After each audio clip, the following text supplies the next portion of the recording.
Now it's time for the Voice for the Industry podcast.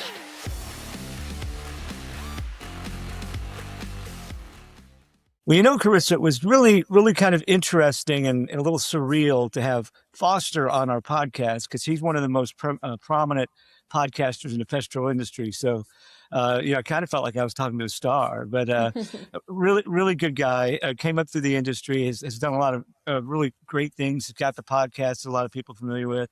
He's got the training processes and everything. Just a great conversation. And he's an author, and he's got another book coming out. So what more could you ask for from a podcast guest?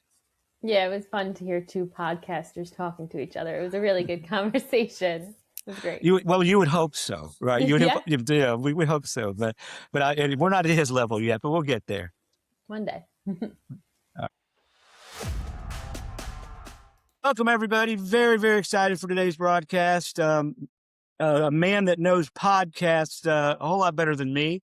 Very familiar. You're probably wondering what side of the microphone he's on today, but I'm fortunate enough to be the host this time around. So welcome, Foster. Yeah, welcome, Raymond. I certainly appreciate you having me on here for Voice for the Pest. I think this is great. I think it's cool that you guys put together a podcast. Congratulations on that. I know that we've had you on Pest Posse TV, so I appreciate you flipping the script for me coming on here. And hopefully I can impart some different wisdom for everybody. I think you will. I think this is going to be an interesting conversation. I'm excited about it. So let me tell the world, well, the 7 or 8 people in the world that don't know who you are, let me read your bio and fill them in. So Foster Bruska, is that Bruska, right? I didn't ask you that ahead of time. Okay. I should have done that ahead of time. Foster Bruska is a veteran of the pest control industry since 1993 and the co-owner of the Pest Posse based in San Jose, California. He's built a career on real-world know-how, standout communication, and a knack for turning complex challenges into simple, effective solutions. Foster cut his teeth in the field as a commercial service technician, climbed up through the ranks with multiple California pest control companies, and became a powerhouse in commercial sales. As an account manager, he smashed sales records like Wreck-It Ralph year after year, including becoming the first at a large family-operated company to sell them more than $500,000. That's $500,000 in annual commercial sales. He kept the momentum rolling for the next decade, even topping the $1 million mark in one standout year. Beyond the day-to-day work, Foster stays busy speaking at industry events and sharing his expertise as a contributing columnist for Pest Management Professional magazine, where he writes the monthly Pest Posse Roundup column. Now, as the head wrangler at the Pest Posse, he helps lead one of the industry's go-to sources for practical video-based training and information. He keeps Cully, the Pest Pack's founder, on track, which is a heroic feat on most days, as we all know if we've listened to a podcast, and continues elevating the professionalism of pest management professionals across the industry. That's a heck of a bio for a heck of a guy. Welcome again. Glad to have you. Yeah, you're welcome. I know, and I was writing that every time I write my bio, it's just like one more thing gets added and like one more. I didn't even put in the bio that I'm a best-selling author, so I didn't even put that in there. Well, so that wasn't even. I left that part out, but that's a minor thing, Well, we got to figure out a smooth way to work the fact that you're a best-selling author into the conversation. I know we got to do that. I know. I know. That's up to me. Getting long. I'm the host. I'll make it happen. I promise. All right. So first thing, let's talk a little bit about you started out as a technician. A lot of people in this industry start out as technicians, end up as technicians. Nothing wrong with that. We need them. But you started as a technician, and here you are today doing a lot of different things at a lot of high levels. So tell us about that journey. What kind of got you from when you first walked in the door and started treating for bugs and kind of got you all the way up to where you are today? I'm still wondering that today, Raymond, to be honest with you. I have no idea. I look at it and I'm like, oh my gosh.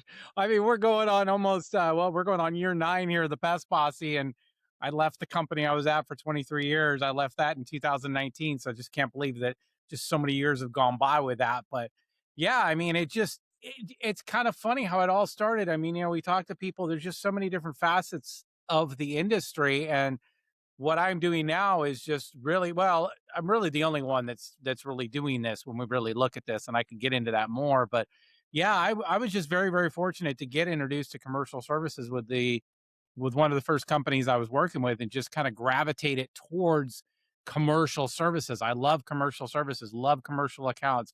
love doing those high tech facilities, those food processing plants. So, I was, as far as my journey, I mean, there's a lot of stuff that happened, but really as far as key things that happened to me, one year, I went into my branch manager's office and I told him I wanted to do commercial sales, and he looked like a little kid in Christmas. And the reason why is because I had an over $30,000 commercial route that I was running that had 65 customers.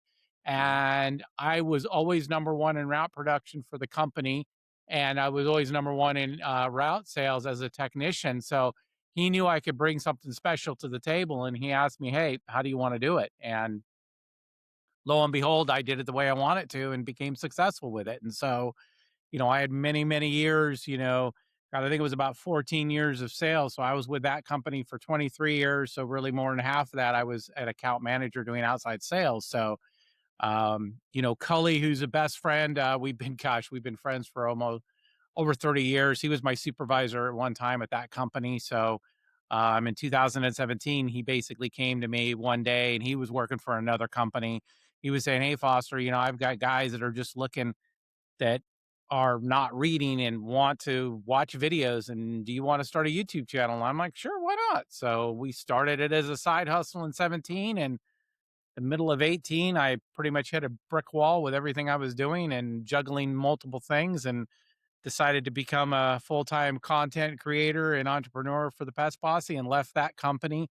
And in January of 2019, I started full-time working with the Pest Posse. And like I said, when I say that I'm the only one in the industry doing what I'm doing, I am, because, like you guys have a podcast, but you also, behind it, you have Voice for Pest. Right. So you're not just doing the podcast full time. I mean, I wouldn't say I that's a have to side eat. hustle. I have to eat. I can't do a You podcast have to full time. eat, I have to eat. exactly. Yeah. But people wonder, like with us, it's like, okay, great. You guys have like a service division of the Pest Posse. Well, that's Cully's baby. And we use that for training, for information, for recording videos, for doing product tests. But really, at the end of the day, the Pest Posse is a media company, and I'm a full-time content creator. This is what I do full time. I don't Right. work on the service division. Yeah, I help Cully sometimes sell some things, but it's not what I do full time. Is the Pest Posse. I do that, well, more than Monday through Friday. So that's what I do. So that's really kind of been, that's the long and the short of my journey. I mean, that really, All right. my whole journey with the over 3 decades of being in the industry, that could be a whole That could be a hour-long story. conversation in Yeah. itself, All but right. I try to make it brief because there's so much Okay. that I've done. And I've been fortunate because just at the time that I got kind of ran into burnout as far as what I was doing, I was able to switch gears and do something else in the industry. So Right. right now, I'm not burned out at all as far as what I'm doing. I've been doing this for so long, and I'm just learning more and more with it, and I'm having more and more opportunities with what I do. And I look at it, the places the Pest Posse has taken me over the years, I just can't believe it. Yeah. I All right. mean, it's crazy. Well, it's funny. We have some similarities because I worked for a company for 23 years and left there in 2019 and came here. Oh, there I you go. left. I left working for a pest control company to working for not a pest control company, but still very much in the industry. Yeah. And you mentioned that one boss that kind of had faith in you and said, "Hey, let's do it." And I had the same thing. I had a boss that would let me go from a branch manager to become a corporate employee because he had faith in me. So a lot of similarities there. Yeah. And it's always nice to look back and recognize those people along the way that, had your boss not said, yeah, I think you'd be great at it. Who knows, right? Yeah. It's important to have those kind of people. But amazing Yeah. journey. And the other Yeah. thing is, it's really funny. You talked a lot more than I have, but you talked to a lot of people in this industry, and there's a lot of stories where, I just came in the pest control business. I didn't know what I was doing, and they were really good at something. And all of a sudden they own a company. They're doing this, they're doing that. Another testament to this industry that you really can do almost anything you want within this industry if you really try hard and you have what it takes. And you obviously have done both. So Yeah. congratulations. Oh, yeah. No, there is just so much to this industry when you look at it. Yeah, it's crazy. Yeah. And it's not, some facets of it are not for everyone, and that's okay.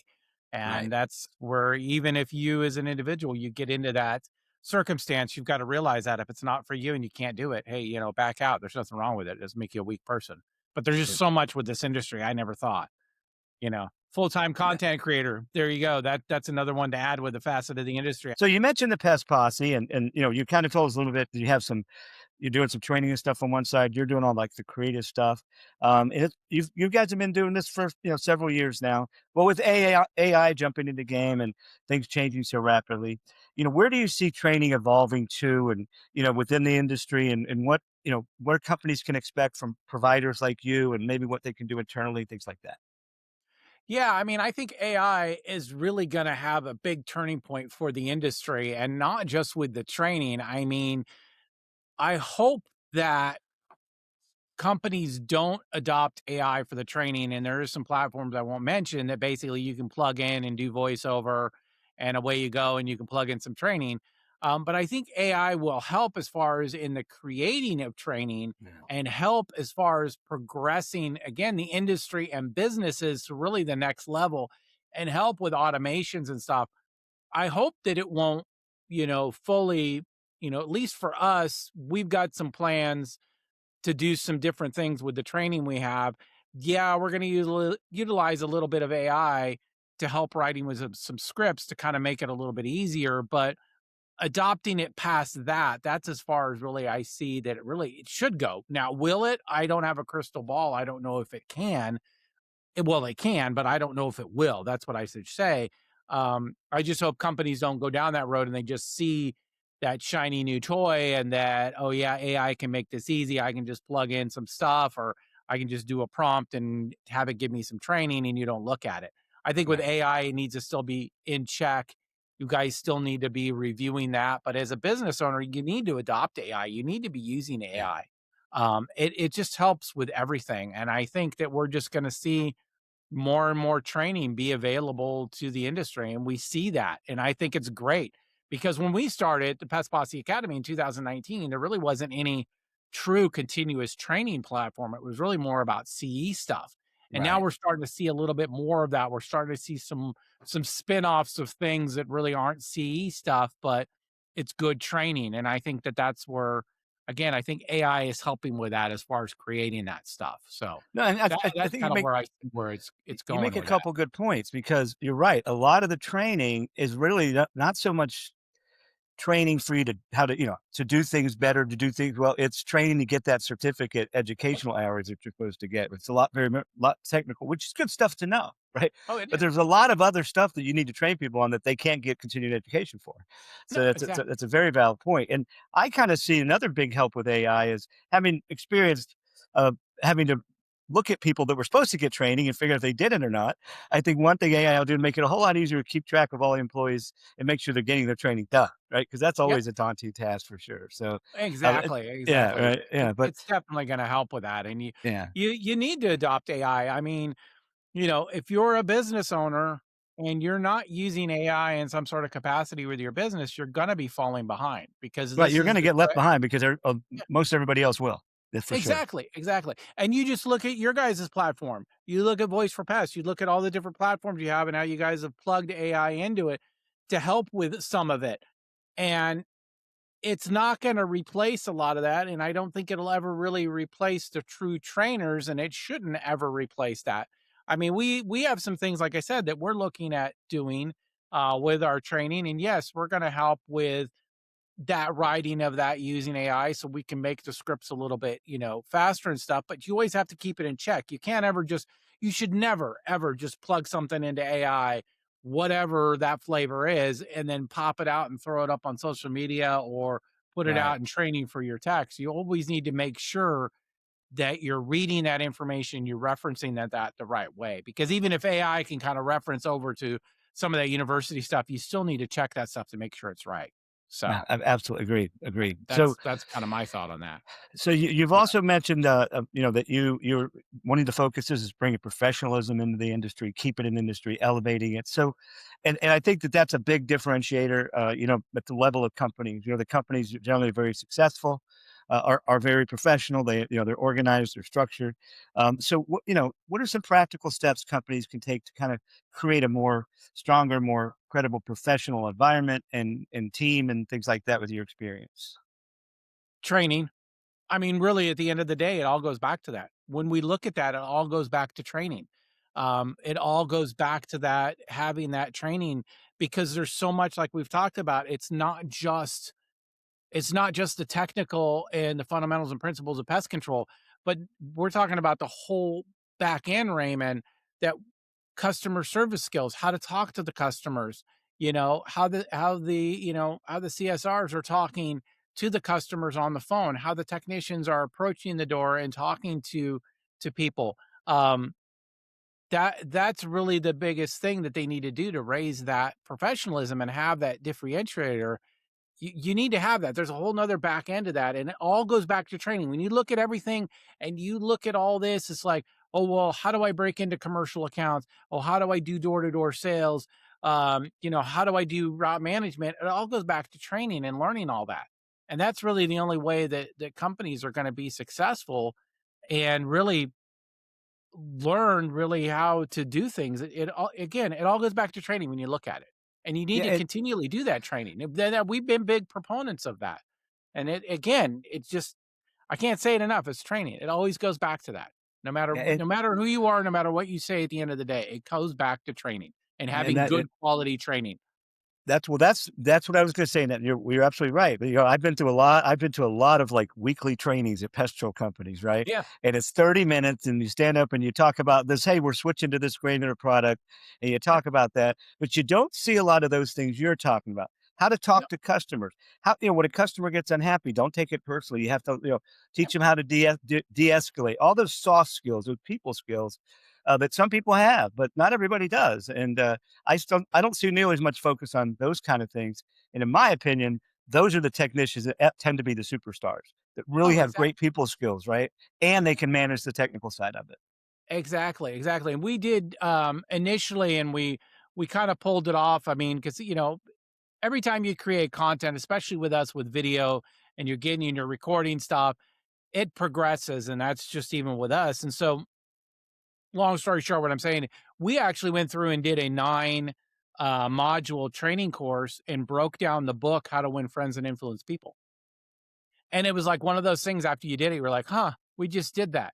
That is such a great thing for the industry. So we've kind of started redoing it, and we kind of stalled on it a little bit, and we're gonna bring it back up. And I kind of have a different way that I'm gonna go through the book than what we've done before. So I'm hoping by Q2 of next year that I'll have that out again, that we can have that. But that'll also be part of our kind of a new little bit training style that we're looking at, that we're going to be doing. So it'll be kind of exciting with that and everything. But yeah, you have to have this other component of this.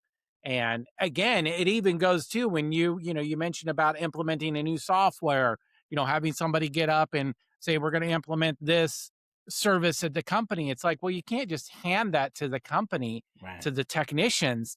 Again, what does it go back to? It goes back to training. And what does that go back to? It goes back to continuous training, because you can't just show that to the technician once Repetition. and Yeah. then he's going to remember it. You can't do Right. that. It doesn't happen. I'm sorry. He has to be continually reminded of it, so Right. you have to be doing that. And if you're not doing that with your training and you don't have that in place, then yeah, you're not, I'm sorry, you're not going to win.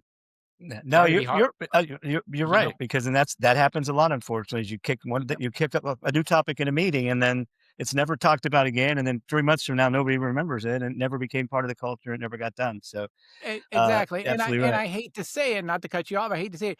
If you look at Google reviews and Yelp reviews for pest control companies, and you look at the ones that have less than 4 stars, and you start reading the reviews, I will bet you $50 that those ones you're reading, those complaints that are less than 4 stars, it's all because of customer service, and it's the way the customer was talked to by either the technician or the front office Yeah. staff. Guarantee you, 100%. It's the harsh truth. And you as a company, if you're not looking at that, then what are you doing? I mean, And we yeah, have all the AI data now that we can tell them exactly what every and exactly, you're right, and you can see it exactly, by employee. Like, why does Raymond have so many negative conversations where everybody loves Foster? He's got you're right, exactly, but exactly. It's kind of the like one of those information's like out no there. You got doy, to use it. Yeah, yeah, you got to yeah, use it. That's a really great point. So, exactly. you we've talked about how consistent training really impacts retention, customer satisfaction, and profitability. What are some steps that people kind of build that in Obviously they could go get a service, right? But how do they make that journey? How do they start that journey? I mean, what are some of the things they can do internally to get everybody kind of focused or refocused on this? Just, you got to constantly learn. You got to constantly reinforce. What do you have? What do you think for some people out there? Well, I think the biggest thing is really consistency in doing those regular meetings. I hate it when I talk to a company that's got 10 technicians and I'm like, okay, so what's your meeting schedule? Oh, well, we do it every once in a while. That's the first thing you need to start is consistent meetings. Even if you got 2 technicians, you need to have consistent meetings. If it's once a month, great, but it's consistent. That's what's going to help build all this. And with those meetings, making them not a beat up session and making them that they're only 30 minutes or so. You can cover a lot and just start with the easy customer service skills that the technician needs to know. Come up with just a couple of things to go over with each meeting. But definitely it's the consistency with that and having that. And that's where it really should start is, again, having the meetings on a consistent basis. If it's once a month, if it's once a week, but doing it consistently and not having those beat up sessions, but having them really, to build the culture and to build the morale and stuff with us. That's what's going to help. That's where it's all going to start. If you want a starting point, that's where it's going to start. And if you don't have the time to develop training for your team and you want something to plug in, look at some of the training platforms. There are a few out there, but some of them are more technical. Some of them utilize multiple companies to try to give you the training. What's the best one? What's the best one out there? Just give me a name. What's the best one? It's going to be Pest Posse TV. Okay, that's the one you should use. That's the one you should use. And it's also, too, because we have a mobile app. And not a lot of people realize that Pest Posse TV has a very robust mobile app. And one of the cool things, Raymond, with the Pest Posse TV mobile app is that with all of the content, and if you're a subscriber, $17 a month, you get the training per technician. You can listen to any of the training as a podcast. So the guy can start a piece of content and then close down the app. It'll continue to play, and he can start his GPS. He can enter stuff in his customer database, and he can listen to that stuff, and he doesn't need to be watching it. So, and that's right through the app that's free. We provide so much free stuff, it's ridiculous. I mean, when we look at it, because like YouTube, in order to have that feature in YouTube, you've got to pay for that every month. For us, it's free. Well, you do the membership and, you're going to get the training, you pay for it. But just even with the free content, we have some great free content out there that's like mini training. And you can listen to that as a podcast. So go download the Pest Posse TV podcast. I mean, app, it's free. It's not going to cost you anything. And again, I agree with you. And the other thing about those meetings is they have to be mandatory, because as soon as the first time you say, oh, well, Mike couldn't be because he had a customer that wanted to meet, or he had to do this. Like, no, you make it important enough to yourself and your employees that they will be there, and they have to manage their time to where they don't have to make excuses to not be there. Because as soon as you let people keep skipping it, it's not important anymore, right? No, it doesn't make sense. And that's a very, very good point. It does have to be mandatory. It has to be part of the culture. It has to be that this is what it is. And you as an owner will have to work on the scheduling with the technicians to make sure they have the time and make sure that their stuff is not scheduled when those meetings are, and make sure there's time in the morning for them to breathe. So they're not, and it doesn't matter. You can do the meetings in the morning. You can do lunchtime meetings. You can do afternoon meetings. You just need to make sure that the time is allotted for the technicians and that they're not having to rush and feel rushed after a meeting or before the meeting or whatever. So that's important as well, too. So make things easy if you want people to do them. That's for sure. Exactly. So I heard a rumor that you wrote a book. Not sure where I heard it from.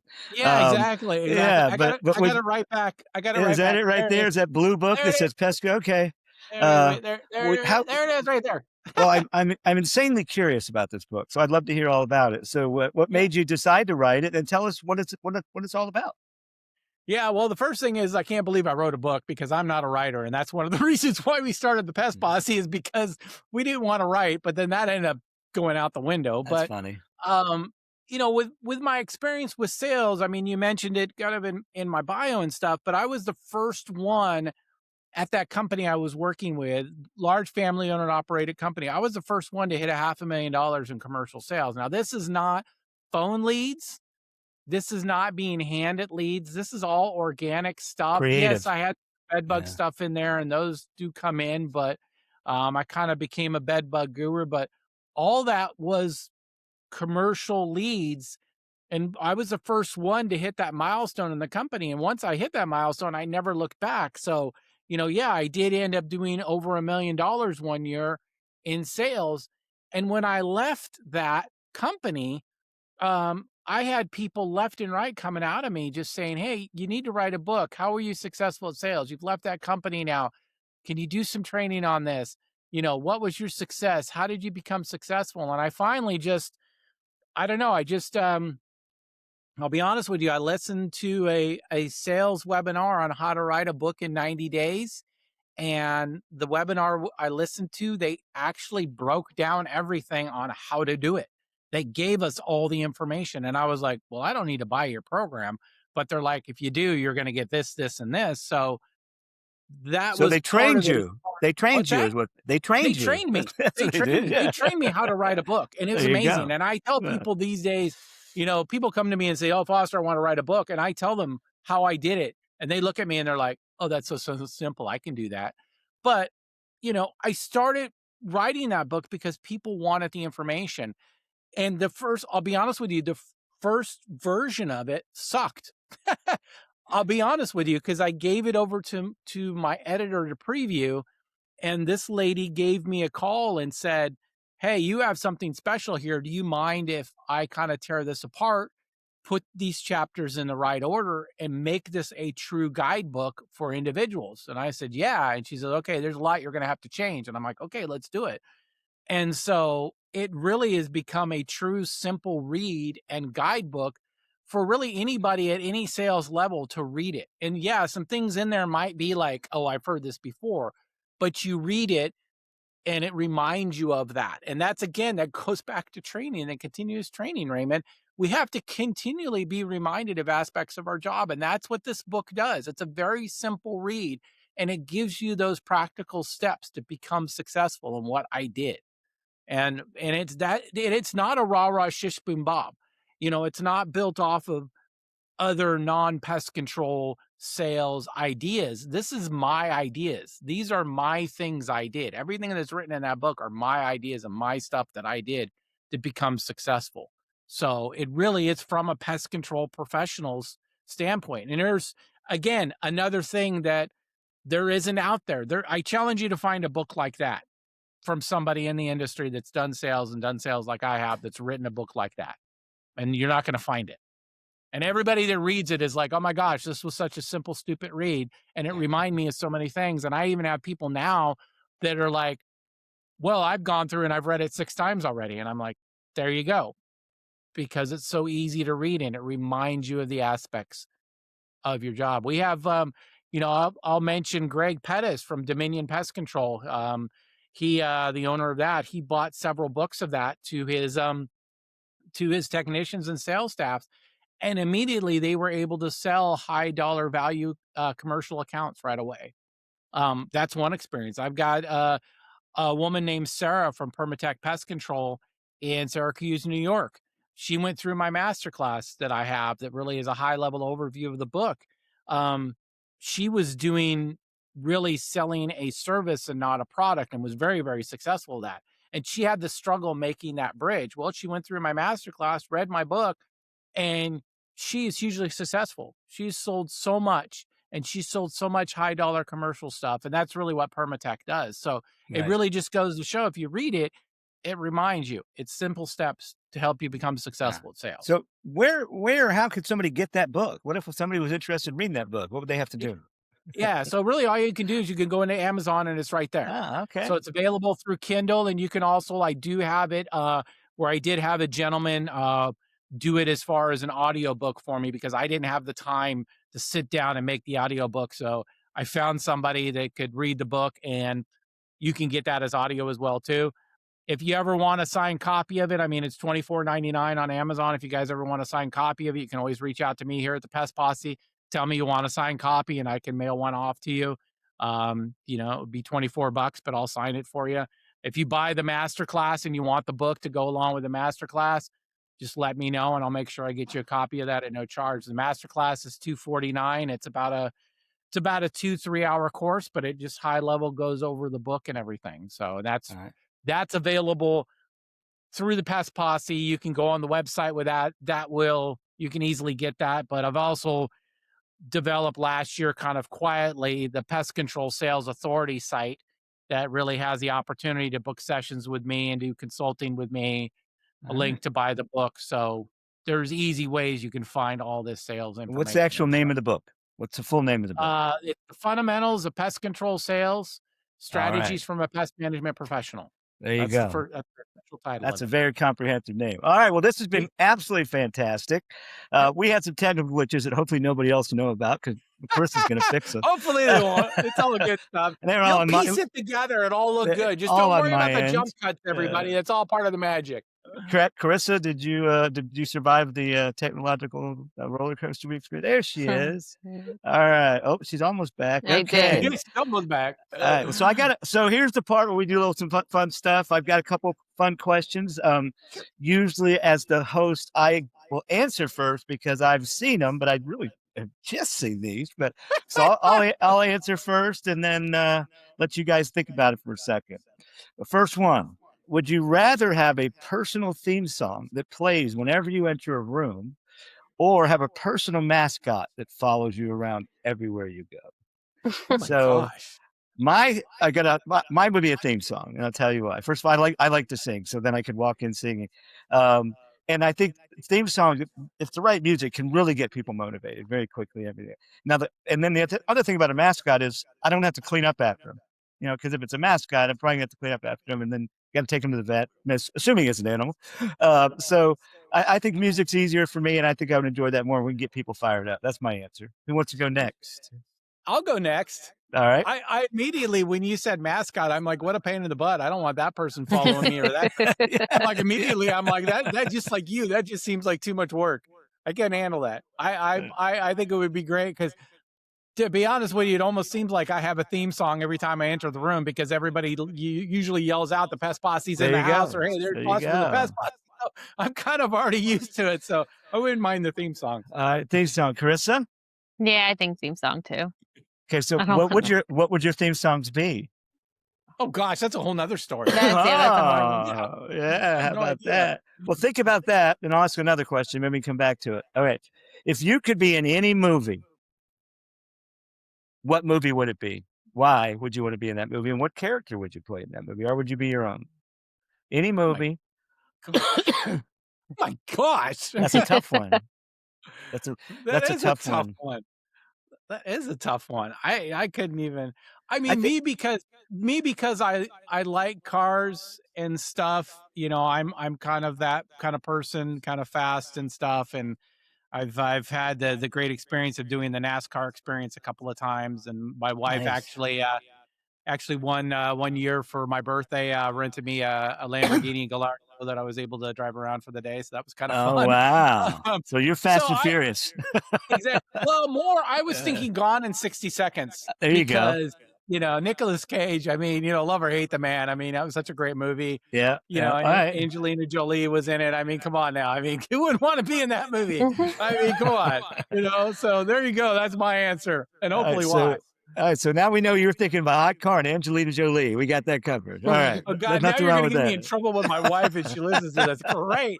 Don't worry. Nobody listens to this podcast. Don't worry. Nobody listens to it. I'd have to go with one of the like Marvel superhero movies where I could be like a superhero that does, like picks up buildings and throws. I mean, that'd be pretty cool. Yeah. Yeah. As long as I didn't die, I wouldn't want that to die. But that'd be cool. No, exactly. Krista, what about you? It's a tough one. I don't know. I want to be in something that was like taking place somewhere tropical so I could be there. I don't know. Yeah. I really don't know off the top of my head. This is the hard one. Oh, man. Come on. You can't think of a theme song either, huh? That's really hard. That's a tough one. Yeah, That's the theme song's hard. I mean, we'll do one more then since you guys kind of bailed on that one. No, I can't think of one either. All right. Which of your 5 senses would you exchange to become a billionaire and be a billionaire your whole life and not have, to be a billionaire, do whatever you want, but you have to give up. What are they? Sight, smell, taste, touch, hearing? Yeah. Wow. None of those. None of those. So you don't want to be a billionaire bad enough to give I'd up a love to cent. be a billionaire, but I mean, which one do you give? I mean, know. I'm a foodie. I love food. I don't want to give away smell and taste. I mean, I'm a content creator. I want to be Sight able to would be see and really feel that. tough. Sight would be So, really tough. I think it'd have to be hearing. I don't know. I think touch. What is touch considered? That's the thing. Yeah, that's what I can't like. feel Chris, that's anything. what I Yeah. think was touch. That was like as I was going down the line. I'm Is like, that, did I say the right ones? Or that's the right 5? No, isn't yeah, it? that's the right Yeah, 5. okay. I'm just Yeah. that would be mine. Yeah, I think I'd probably would agree with that. Would be touch, but that would even be hard to. Because if you're a billionaire, you can get plenty of people to touch you. That's true. Oh shit! Right? I mean, come on. That's funny. I'm with that. I'm giving up touch, and I can hear, see, eat, whatever, and still just get touched whenever I pay somebody enough money. That sounded really bad. That's not what I meant. But anyway, all right, guys. Chris will get the old edit button there. All right. Well, thank you, sir. That was fantastic. I really appreciate your time. You're welcome. Such great stuff. Such a big impact on the industry. So thank you for what you guys are doing at Pest Posse TV. And remember the book. You can get it from Amazon. Go to their website. It's all out there, and you'll see Foster everywhere anyway. So thanks again. You have a great evening. We really appreciate your time. Yeah, no, thank you. I appreciate it, guys. Thank you. Thank you. All right, everybody. Well, take care. Thank you for joining us. See you next time.